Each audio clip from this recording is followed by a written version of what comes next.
Anjing-anjing menggali sebuah situs pemakaman, dan pemandangan di dalam peti mati yang terbuka mengejutkan semua orang. Di atas pemakaman kecil San Joaquin, langit kelabu tebal membentang. Suasana penuh kelembapan, dengan angin lembut berdesir melalui dedaunan pohon tua yang mengelilingi batu nisan. Satu-satunya suara yang memecah keheningan berat adalah derak ranting kering di bawah langkah kaki mereka. Udara terasa tebal oleh beban kesedihan dan kebingungan. Peti mati Adrian Solis, terbuat dari kayu gelap berkilap, terletak di atas penyangga logam, siap diturunkan ke dalam tanah. Di sekelilingnya, sekitar 20 pelayat berdiri dengan kepala tertunduk. Beberapa menekan sapu tangan ke wajah mereka yang basah oleh air mata. Seorang pendeta menyampaikan khotbah tentang kefanaan hidup dan janji kedamaian abadi. Meskipun kata-katanya tampak menggaung tanpa terdengar, hilang dalam monoton kesedihan. Namun, di tengah suasana duka ini, 3 sosok menarik perhatian. Bruce, Selene, dan Tyson. Ketiga anjing hitam ini menunjukkan tanda-tanda gelisah sejak mereka memasuki pemakaman. Bruce, yang paling kuat dan kekar di antara mereka, berdiri tegang, telinganya siaga, dan tatapannya terpaku pada peti mati. Selene, ramping dan gesit, berjalan mondar-mandir di sekitar makam baru. Rintihannya begitu lembut hingga menyerupai bisikan teredam. Tyson, dengan sikap yang lebih tenang dan penuh perhitungan, duduk di tepi makam, matanya terpaku pada peti mati, seolah-olah dia mendengar panggilan diam-diam. Anjing-anjing ini dengan cepat menjadi pusat perhatian yang tidak disengaja. Beberapa pelayat berbisik dan menunjuk ke arah mereka, sementara yang lain memilih untuk mengabaikan perilaku aneh mereka. Namun, anjing-anjing itu terus bertahan. Bruce mencakar tanah dengan cakarnya, seolah-olah menggambar jalur yang tidak terlihat. Gerakannya cepat dan hampir putus asa. Napasnya yang berat terdengar di atas suara pendeta yang monoton. Lolongan panjang Selene menggema di seluruh pemakaman, membuat kerumunan yang berkumpul merasa merinding. Tatapan cemas saling dipertukarkan, tetapi tidak ada yang maju untuk campur tangan. Beberapa menduga bahwa anjing-anjing itu hanya menunjukkan kesedihan atas kehilangan tuannya. Namun, tatapan tajam mereka dan gerakan yang penuh tujuan mengisyaratkan sesuatu yang lebih dalam, pemahaman rahasia yang berada di luar jangkauan manusia. Clara Moreno, seorang polisi muda, berada di antara mereka yang hadir. Tugasnya untuk memantau pemakaman bukan kebetulan. Itu dilakukan setelah laporan perselisihan tentang harta Adrian. Meskipun dia tidak mengharapkan masalah serius, instingnya memerintahkan kewaspadaan. Dengan seragamnya yang rapi, dia berdiri di samping, menyilangkan tangan, diam-diam mengamati. Ekspresinya yang tenang menyembunyikan rasa gelisah tentang perilaku anjing-anjing itu. Aneh sekali, gumamnya ketika Tyson perlahan berdiri dan bergerak mendekati peti mati. Seolah-olah mereka sedang menjaga peti itu atau mencoba memberitahu kita sesuatu. Clara Moreno melangkah maju tetapi berhenti, menangkap sesuatu dalam tatapan Bruce. Itu bukan agresi atau ketakutan, melainkan tekad kuat, kedalaman resolusi yang jarang terlihat pada hewan. Dia mempertimbangkan untuk campur tangan, tetapi memilih untuk menahan diri, bertanya-tanya apakah mungkin yang dia saksikan hanyalah bentuk kesedihan dari anjing-anjing itu. Saat pendeta menyelesaikan khotbahnya, 2 pekerja mendekat untuk menurunkan peti mati. Pada saat itu, Selene bertindak cepat, berdiri di depan mereka. Dia menunjukkan giginya, bukan dengan agresi, tetapi sebagai peringatan yang jelas. Kerumunan sedikit mundur, bisikan mereka semakin intens. Seorang wanita tua menggenggam rosarionya, doanya berbisik melalui udara yang tegang. Seseorang kendalikan anjing-anjing itu. Suara berat terdengar dari belakang. Clara Moreno menghela napas panjang dan melangkah maju. untuk meredakan situasi. Tenang, perintahnya dengan nada tegas. Mereka hanya hewan, mereka bereaksi terhadap suasana. Namun saat dia berbicara, keraguan membayangi keyakinannya. Tindakan anjing-anjing itu melampaui sekadar kesedihan. Ada niat yang tak terbantahkan dalam perilaku mereka, sebuah misteri yang tak dapat ia pahami. Seorang wanita tua, wajahnya dipenuhi guratan waktu, mendekati Clara dan dengan lembut menyentuh lengannya. Mata wanita itu mencerminkan ketakutan sekaligus kebijaksanaan, menatap dalam ke mata Clara. "Aku pernah melihat ini sebelumnya, nak," bisiknya dengan suara yang syarat makna, membuat Clara sepenuhnya memperhatikan. Anjing-anjing itu bisa merasakan hal yang tidak bisa kita lihat. Jika mereka bertindak seperti ini, itu karena ada sesuatu yang tidak beres. Dahi Clara mengerut dalam, rasa dingin menjalari tulang punggungnya. Dia bukan orang yang mudah percaya takhayul, tetapi kata-kata wanita tua itu menghantui pikirannya. Dia melirik kembali ke arah anjing-anjing itu. Bruce berdiri diam di samping peti mati. Telinganya tegak. Celine berjalan gelisah, sementara Tyson tetap berjaga dengan sikap waspada seperti penjaga. "Ini tidak mungkin hanya kebetulan," gumam Clara dalam hati. Tetapi pikirannya terhenti ketika sang pendeta memberi isyarat untuk melanjutkan pemakaman. Ketika peti mati mulai diturunkan, anjing-anjing itu tetap diam. Tatapan mereka tajam, tak goyah meskipun tanah mulai menutupi peti. Bisikan pelayat terus terdengar, diselingi suara sekop mengisi tanah. Clara melirik terakhir kali ke arah anjing-anjing itu sebelum melangkah menjauh, membiarkan upacara berlanjut. Namun, keraguan yang mengganjal telah tertanam dalam dirinya. Ada sesuatu yang salah dan tampaknya hanya anjing-anjing itu yang menyadarinya. Saat sekop terakhir tanah menutupi makam, langit perlahan cerah, seberkas sinar matahari menembus untuk menerangi salib-salib karatan di pemakaman. Bruce, Celine, dan Tyson tetap berada di samping gundukan tanah baru. Sikap mereka teguh, seperti penjaga diam. Kehadiran mereka yang tak tergoyahkan seolah mengkonfirmasi bahwa ini bukanlah pemakaman biasa. Meski tak terucap, kegelisahan terasa jelas di antara yang hadir. Sebelum pergi, wanita tua itu berhenti di samping Clara. Kata-katanya yang terakhir terdengar penuh peringatan. "Ingat, nak, jika anjing-anjing itu belum tenang, jiwanya juga belum." Dia berjalan pergi perlahan, meninggalkan Clara dalam keheningan yang mendalam dan mengganggu. Malam itu, badai mengguncang San Joaquin dengan hebat, seolah-olah langit sendiri sedang murka. Kilat menerangi jalanan yang sepi dan bunyi deras hujan menghantam atap memenuhi udara. Adrian Solis, basah kuyup meskipun mengenakan jaket tuanya, berjalan tertatih-tatih pulang dari pekerjaannya sebagai buruh bangunan. Tubuhnya lelah dan merindukan istirahat. Namun, di tengah hiruk-pikuk badai, sebuah rintihan pelan terdengar, hampir hilang di antara deru angin dan hujan. Adrian mengerutkan kening saat mencari asal suara tersebut. Di sudut dekat tempat sampah, ia menemukan sebuah kotak kardus kecil yang basah kuyup. Rintihan pelan berasal dari sana, membuat jantungnya berdegup kencang. Dengan hati-hati ia mendekat dan berjongkok untuk memeriksa isinya. Saat membuka kotak itu, Adrian terdiam terpana. Di dalamnya terdapat 3 anak anjing hitam kecil yang menggigil, basah dan berlumpur. Mata mereka hampir tertutup, saling berpelukan untuk mencari kehangatan. Dia menghela napas dalam-dalam. Mengurus hewan adalah hal terakhir yang ia butuhkan.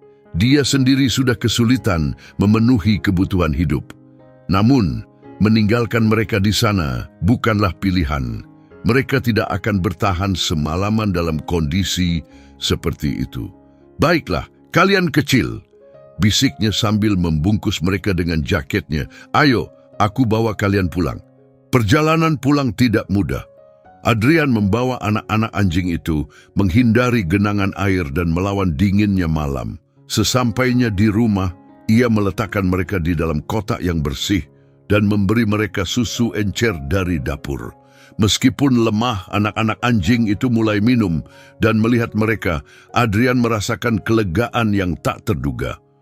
Hari-hari berganti menjadi minggu, dan ia tahu mereka membutuhkan lebih dari apa yang bisa ia berikan, tetapi ia tak sanggup melepaskan mereka. Ia memberi nama pada mereka, Bruce, yang terbesar dan pelindung, Celine, si penjelajah ceria, dan Tyson, si pengamat yang tenang. Kehadiran mereka membawa semangat baru ke rumahnya, menghidupkan kembali kebahagiaan yang sudah lama tak ia rasakan. Bahkan setelah hari-hari kerja yang melelahkan, semangat Adrian selalu terangkat saat melihat anak-anak anjing itu berlari menyambutnya. Hidupnya yang sederhana kini dihiasi kebahagiaan baru yang telah lama hilang. Seiring waktu, anak-anak anjing itu tumbuh menjadi anjing dewasa yang kuat dan setia. Bruce mengambil peran sebagai pelindung, selalu siaga terhadap setiap suara. Celine membawa kegembiraan dengan sifatnya yang ceria, dan Tyson selalu memperhatikan, tampaknya diam-diam terhubung dengan emosi Adrian. Mereka bukan hanya hewan peliharaan, mereka adalah keluarganya. Namun, kebahagiaan itu kini berbanding terbalik dengan suasana suram saat ini. Bruce, Celine, dan Tyson masih bertahan di dekat makam Adrian yang baru ditimbun, enggan pergi. Tanah basah mengeluarkan aroma yang bercampur dengan dinginnya udara sore. Para pelayat telah pergi, meninggalkan keheningan yang menghantui. Anjing-anjing itu tak menunjukkan tanda-tanda akan pergi. Bruce duduk, matanya terpaku pada makam seolah menunggu sebuah tanda. Celine mondar-mandir, merintih pelan. Tyson berjaga, tatapannya penuh kewaspadaan. Seorang wanita yang lewat di gerbang pemakaman memandang ke arah anjing-anjing itu dengan bingung. "Kenapa mereka tidak pergi?" bisiknya. Tak ada yang bisa menjelaskannya. Saat matahari terbenam di balik perbukitan, sinar keemasannya menerangi salib-salib karatan dan batu nisan yang usang, memberikan cahaya yang khidmat. Anjing-anjing itu tetap tinggal, terikat pada tempat itu oleh ikatan yang hanya mereka yang bisa mengerti. Bruce menghela napas panjang dan Celine mencari kenyamanan, meletakkan kepalanya di punggung Bruce. Tyson mempertahankan tatapannya yang tak tergoyahkan pada makam. Kesetiaannya terasa nyata di udara sunyi pemakaman. Hubungan antara Adrian dan anjing-anjing itu begitu mendalam, membuat ketidakhadirannya hampir tak terpahami bagi mereka. Yang mereka tunjukkan bukan sekadar kesedihan, melainkan kegelisahan yang nyata, sebuah perasaan bahwa pemilik tercinta mereka tidak seharusnya berada di bawah tanah yang dingin. Saat senja tiba, Bruce mengangkat kepalanya dan melolong panjang dengan nada penuh duka yang bergema di seluruh pemakaman. Sebuah suara yang begitu menyentuh hingga terasa seolah mengandung makna mendalam. Celine dan Tyson segera bergabung, lolongan mereka membentuk elegi yang menghantui, penuh kesedihan mendalam dan seruan untuk jawaban. Penjaga pemakaman, seorang lelaki tua yang wajahnya menampakkan jejak waktu dan kerja keras, mendekat perlahan dengan lentera di tangannya. Ada yang tidak biasa dengan anjing-anjing ini. Gumamnya pelan, memandang mereka dengan campuran rasa penasaran dan hormat. Ia tak berusaha mengusik mereka. Ekspresi khidmat dan intensitas pengawasan mereka menahannya, menanamkan rasa bahwa campur tangan adalah sesuatu yang di luar haknya. Malam menyelimuti pemakaman dalam kegelapan, tetapi Bruce, Celine, dan Tyson tetap berjaga di makam, tak tergoyahkan dalam tekad mereka. Jaga mereka, yang didorong oleh ikatan yang bahkan kematian tak dapat memutuskan, berdiri sebagai bukti nyata dari kesetiaan dan cinta mereka yang tak pernah surut. Saat hawa dingin, pagi hari menyelimuti udara, sebuah pemandangan yang tak biasa terjadi di pemakaman San Joaquin. Langit tetap mendung, sinar matahari hanya menerangi samar batu-batu nisan dan pohon-pohon gundul. Bruce, Celine, dan Tyson, sahabat setia almarhum Adrian Solis, tetap berjaga di makamnya. Mata mereka tak menunjukkan tanda-tanda kelelahan, hanya tekad yang tak pernah pudar. Kesunyian pagi itu terganggu oleh derit gerbang pemakaman, menandakan kedatangan pengunjung pertama hari itu. Sepasang lansia yang dikenal karena kebiasaan mereka mengunjungi makam orang-orang tercinta. Mereka berjalan perlahan di sepanjang jalan setapak, melirik ke arah anjing-anjing itu dengan rasa penasaran. Rumor tentang perilaku anjing-anjing itu telah sampai ke telinga mereka, tetapi menyaksikannya secara langsung membuat mereka benar-benar bingung. Bruce menggali makam dengan penuh semangat. Cakarnya menghamburkan tanah dengan gerakan yang penuh tekad.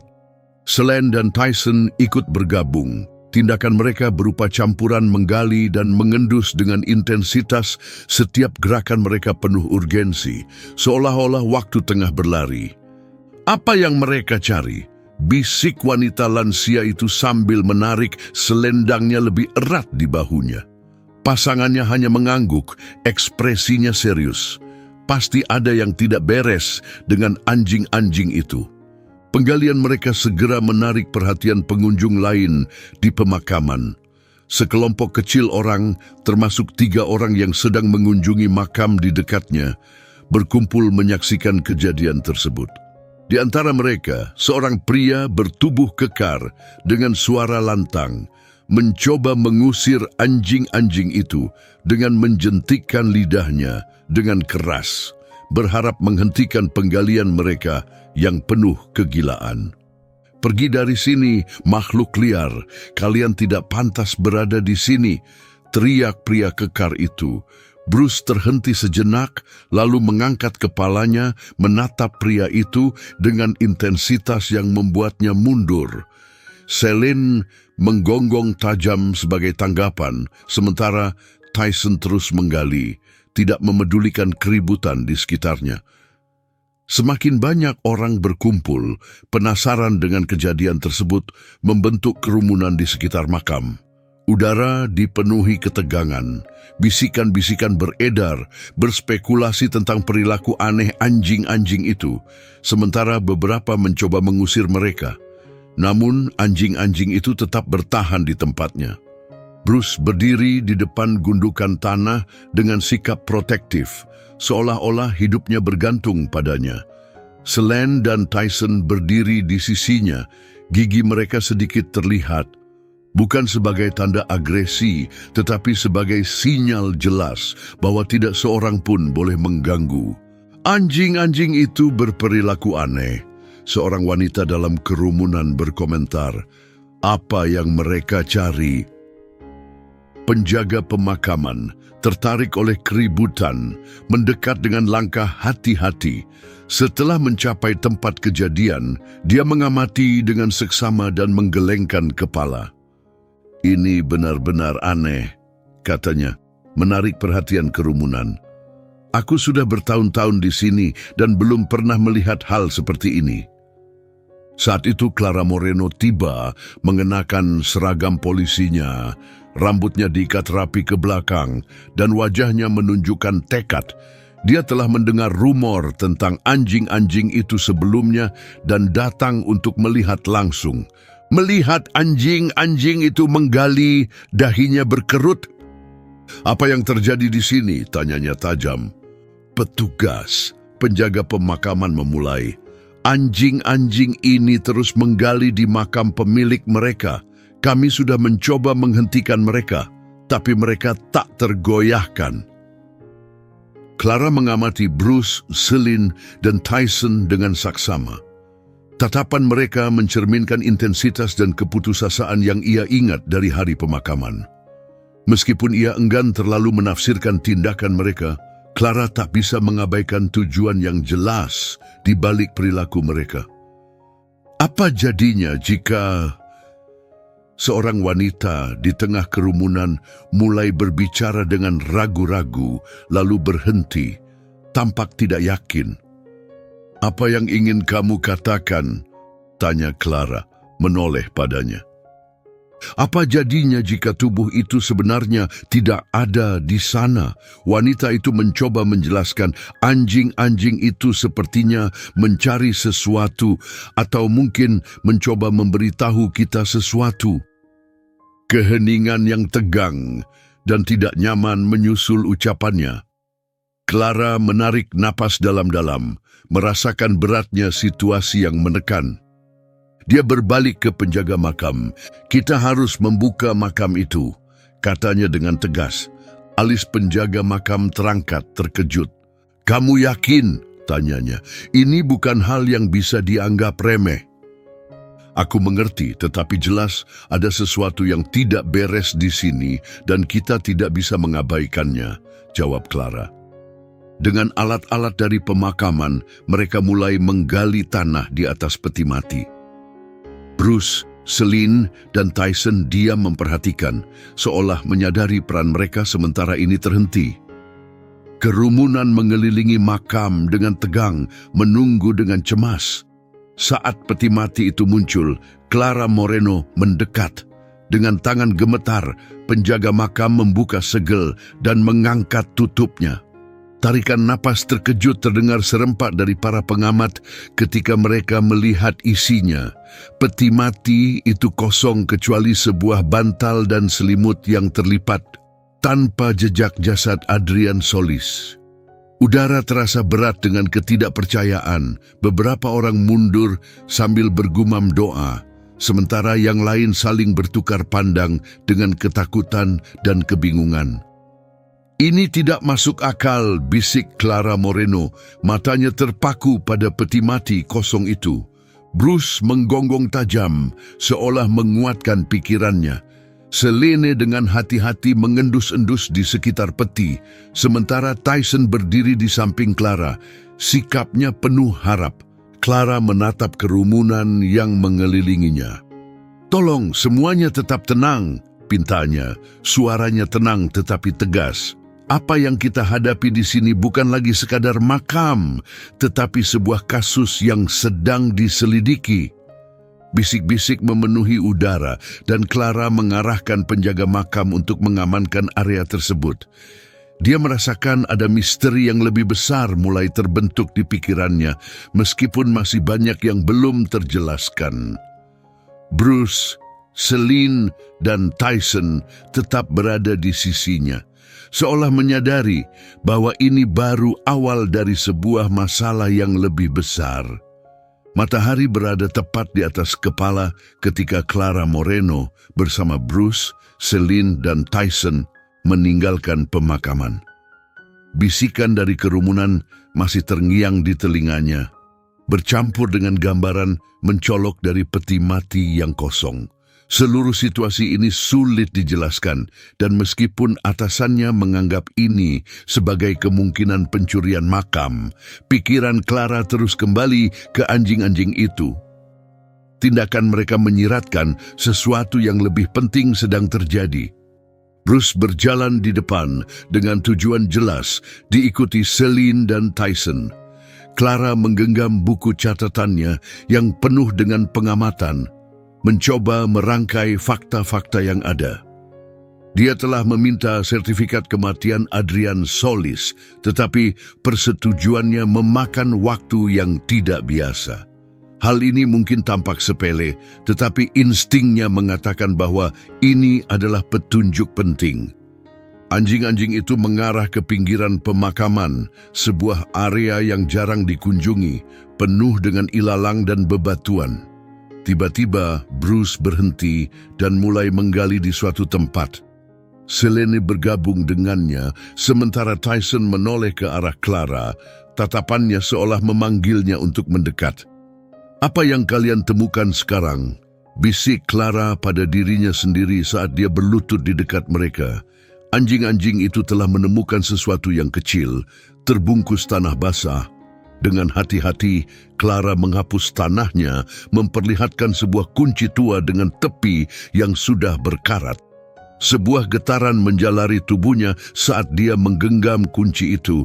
Kunci ini jelas merupakan milik rumah Adrian Solis. Ini tidak mungkin kebetulan, gumam Clara pada dirinya sendiri. Matanya bertemu dengan tatapan tajam anjing-anjing itu. Dia menyimpan kunci itu dalam kantong barang bukti dan berdiri, mengamati sekelilingnya. Area itu sepi, tetapi Clara tak bisa menghilangkan perasaan bahwa dia sedang diawasi.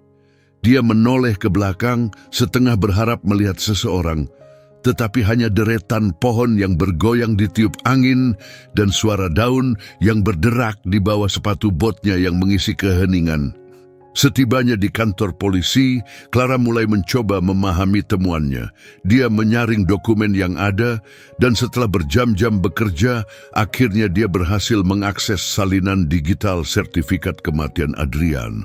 Saat memeriksanya dengan saksama, satu detail menarik perhatiannya.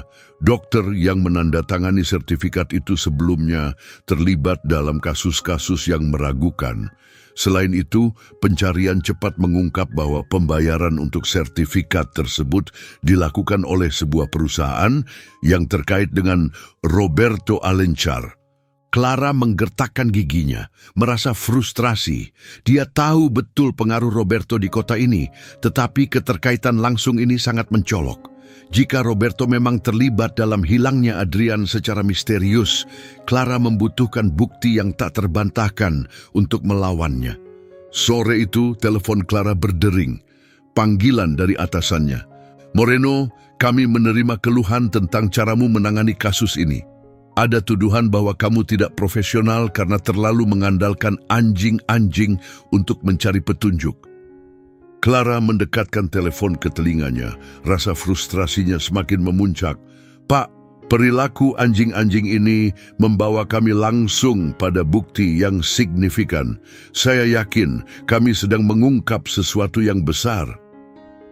Bukti signifikan. Clara, ini hanya kasus pencurian makam, bukan misteri mendalam. Mungkin lebih baik kasus ini diserahkan kepada orang lain. "Dengan hormat, saya tidak setuju," jawab Clara dengan tegas. "Ada lebih banyak hal di balik ini daripada yang terlihat." Setelah jeda yang dipenuhi ketegangan, atasannya menghela napas lelah. "Lakukan sesuai keinginanmu, tetapi berhati-hatilah. Kamu tidak bisa menantang Roberto Alencar secara terbuka tanpa bukti konkret. Orang seperti dia tidak akan ragu untuk membalas." Dengan anggukan serius, Clara menutup telepon, sepenuhnya menyadari peringatan atasannya, tetapi tetap tak gentar. Malam itu, saat tenggelam dalam tumpukan berkas kasus di kantor kecilnya, Bruce, Selene, dan Tyson mulai menunjukkan tanda-tanda gelisah. Bruce berjalan ke pintu, menggaruknya pelan dengan cakarnya. Selene menggonggong pelan, matanya terpaku pada Clara, sementara Tyson tetap duduk, tatapannya yang tajam mengarah padanya. "Ada apa?" tanya Clara pelan saat dia berdiri dari kursinya. Anjing-anjing itu terus mendesak, jelas meminta Clara untuk mengikuti mereka. Meski ragu, mengingat pengawasan yang sudah dia hadapi, Clara tak bisa mengabaikan perilaku mereka yang begitu meyakinkan. Dia mengikuti mereka ke jalan yang remang-remang di pinggiran kota, lampu jalan yang berkedip-kedip, menciptakan bayangan panjang dan keheningan yang berat menambah suasana yang mencekam. Dengan setiap langkah, Clara merasakan sensasi tajam dari mata yang tak terlihat mengawasinya. Dia berulang kali menoleh ke belakang tetapi tak melihat apapun. Bruce melangkah dengan percaya diri, dengan Selene dan Tyson di sisinya, bergerak dengan koordinasi yang terlatih. Bruce tiba-tiba berhenti dan berbalik menghadap sebuah bangunan tua yang terlantar. Alis Clara berkerut saat mengamati tindakannya. "Ada apa di sini?" bisiknya pada Bruce, setengah berharap ada jawaban. Tyson mengambil posisi di pintu masuk bangunan, duduk seperti seorang penjaga, sementara Selene sibuk mengendus-endus di sekitarnya. Gelombang adrenalin menyapu tubuh Clara. Dia merasakan sesuatu yang penting akan terjadi. Dan anjing-anjing itu tampak lebih peka terhadap peristiwa yang akan datang dibanding dirinya. Sebelum melangkah ke dalam bangunan, Clara merasakan keberadaan seseorang di belakangnya. Dia dengan cepat berbalik, tangannya siap disenjata, tetapi tidak menemukan siapapun. Dia menarik napas dalam-dalam, mencoba meredakan ketegangan yang meningkat. Fokus, bisiknya pada diri sendiri. Gonggongan tunggal dari Bruce memecah keheningan, dan dia mengambil itu sebagai tanda untuk masuk. Di dalam, tidak ada yang tampak mencolok pada pandangan pertama, tetapi instingnya mengatakan bahwa tempat ini memiliki arti penting. Keresahan anjing-anjing itu mengisyaratkan keberadaan yang tak terlihat atau sesuatu yang akan segera terjadi. Kemudian, saat kembali ke kantor, sebuah email anonim tiba di kotak masuk Clara. Email itu menyertakan dokumen yang secara eksplisit menghubungkan Roberto Alencar dengan transaksi sertifikat kematian tersebut. Meski tidak cukup untuk dijadikan dakwaan, dokumen itu merupakan mata rantai penting dalam bukti yang sedang dia kumpulkan. Bruce, Selene, dan Tyson yang tetap berada di sisinya sepanjang kejadian, kini beristirahat di dekat pintu kantornya, seolah menyadari bahwa penyelidikan ini belum selesai. Saat fajar mendekat, menyelimuti San Joaquin dengan keheningan yang mencekam, Clara merasa gelisah dengan berbagai penemuan baru yang membebani pikirannya. Anjing-anjing itu semakin gelisah, seolah mengetahui bahwa momen krusial semakin dekat. Tiba-tiba Bruce berdiri, menggonggong tajam sambil menatap Clara dengan pandangan yang penuh arti. Selene dan Tyson ikut bangkit, bergerak menuju pintu. Perilaku mereka tidak menyisakan keraguan. Mereka mendesaknya untuk mengikuti. Clara meraih jaketnya, siap untuk melihat kemana petunjuk baru ini akan membawanya. Dia mengenakan jaket, mengamankan senjatanya, dan sekali lagi mempercayakan nalurinya pada kepekaan anjing-anjing itu. Clara mengikuti mereka menyusuri jalanan sepi, didorong oleh langkah-langkah penuh tekad dari para anjing. Bruce memimpin dengan langkah percaya diri, Selene memeriksa setiap aroma di tanah, sementara Tyson berhenti sesekali, seolah memastikan jalur mereka aman. Mereka akhirnya tiba di pinggiran kota, tempat bangunan-bangunan terlantar dari era industri berdiri sunyi. Bruce berhenti di depan sebuah gudang yang hampir runtuh. Jendelanya pecah dan dindingnya dipenuhi grafiti. Selene dan Tyson menjadi tegang, tatapan mereka terkunci pada bangunan itu, seperti mengantisipasi sesuatu. Denyut nadi Clara meningkat. Dia mengeluarkan senter, menyapu sinarnya ke sekeliling. Saat itulah dia mendeteksi sesuatu, suara pelan dari dalam, sebuah bunyi gedebuk lembut diikuti erangan yang tertahan. Clara berlutut di samping Bruce, membelai kepalanya dan berbisik, "Inilah saatnya." Bruce mengeluarkan gonggongan pelan, seolah mengiyakan pikirannya. Dengan langkah hati-hati, Clara bergerak menuju pintu utama gudang dan mendorong pintu logam itu perlahan. Pintu tersebut berdecit nyaring, suaranya menggema di dalam kegelapan. Cahaya remang berjuang menembus interior, memperlihatkan tumpukan peti dan peralatan yang sudah lama ditinggalkan. Namun, sebuah cahaya redup di ujung gudang menandakan bahwa dia tidak sendirian. Sebelum Clara bisa melangkah lebih jauh, sebuah suara kasar menghentikannya. "Siapa di sana?" tanya seorang pria yang muncul dari kegelapan. 3 anak buah bersenjata muncul, siap untuk konfrontasi. Seketika, Bruce, Selene, dan Tyson bergerak cepat. Bruce menyerang orang terdekat, menjatuhkannya ke tanah, sementara Selene dan Tyson berdiri melindungi Clara. "Itu polisi!" teriak salah satu anak buah, mencoba mundur. Melihat kesempatan, Clara dengan sigap melucuti senjatanya menggunakan gerakan yang terlatih. "Jatuhkan senjata kalian sekarang!"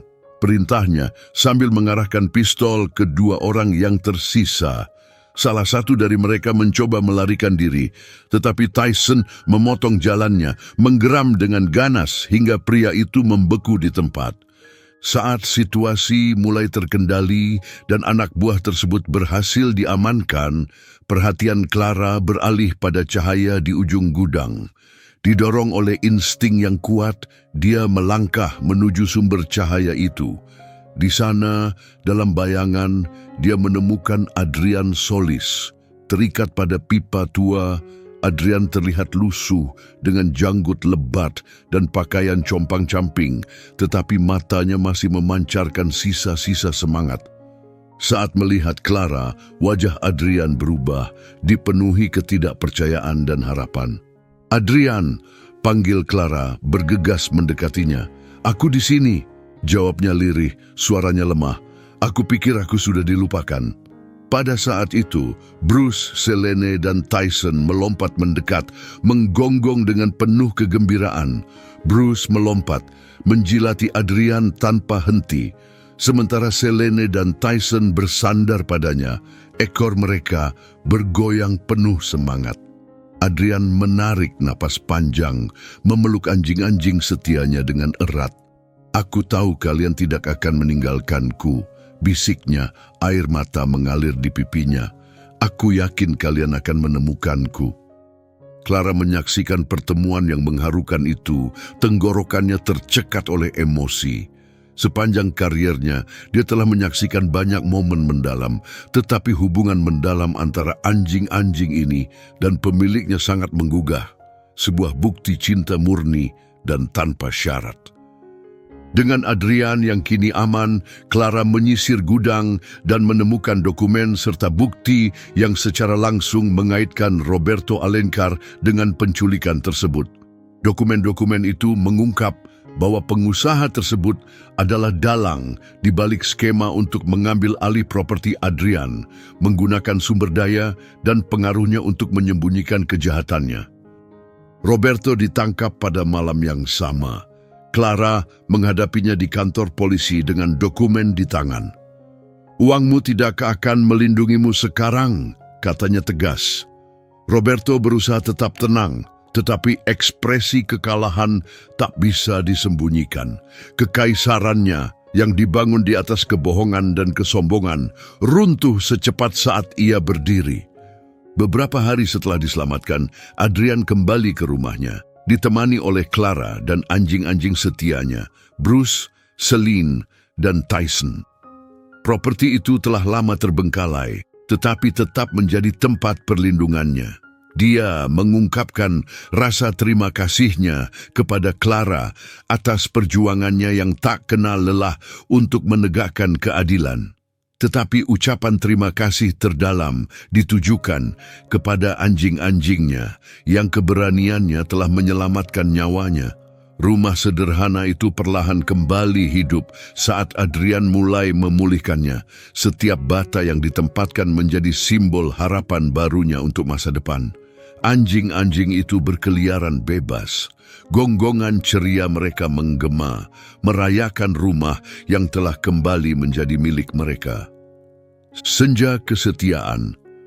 Pada suatu malam yang tenang, ketika matahari tenggelam di balik perbukitan, melukis langit dengan warna jingga dan emas yang cemerlang, Adrian duduk di beranda rumahnya, secangkir kopi menghangatkan tangannya. Dia memperhatikan Bruce, Selene, dan Tyson bermain riang di halaman. Angin berbisik lembut di antara dedaunan dan suara ceria anjing-anjing itu memenuhi udara. Sebuah senyuman menghiasi wajah Adrian saat kedamaian menyelimuti dirinya. Dengan perasaan syukur yang mendalam, dia berbisik kepada dirinya sendiri. Kesetiaan dan cinta melampaui kata-kata.